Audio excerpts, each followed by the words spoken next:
বাগানের সবুজ হাওর নদী আর পাহাড় ঘেরা জেলা হবিগঞ্জ। ত্রয়োদশ জাতীয় সংসদ নির্বাচন ও গণভোটকে সামনে রেখে জেলার 4টি সংসদীয় আসনেই জমে উঠেছে নির্বাচনী মাঠ। বিএনপি, জামাত ইসলামী সহ বিভিন্ন রাজনৈতিক দলের প্রার্থী ও নেতাকর্মীদের পদচারণায় মুখর হাট, বাজার ও জনপদ।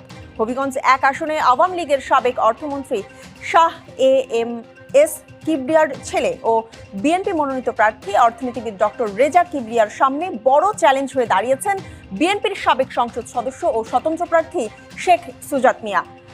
এদিকে হবিগঞ্জ 1 আসনে জামাতে ইসলামী মনোনীত মোহাম্মদ শাহজাহান আলীরও রয়েছে উল্লেখযোগ্য প্রভাব। দলের ইমেজের পাশাপাশি ব্যক্তি মোহাম্মদ শাহজাহান আলীকে নিয়েও মানুষের মধ্যে রয়েছে ইতিবাচক মনোভাব। নবীগঞ্জ বাহুবলের প্রত্যেকটি গ্রামে, আওরে এবং বাগানে আমি বিচরণ করেছি। প্রত্যেকটা মানুষের বাস্তব প্রবলেম আমি চিহ্নিত করেছি। মানুষ আমাকে তাদের হৃদয়ের অন্তর থেকে গ্রহণ করেছে। তাদের বক্তব্য আমার মতো করে বিগত 53 বৎসরে কোনো এমপি ক্যান্ডিডেট এইভাবে মানুষের দোরগোড়ায় গিয়ে পৌঁছান নাই।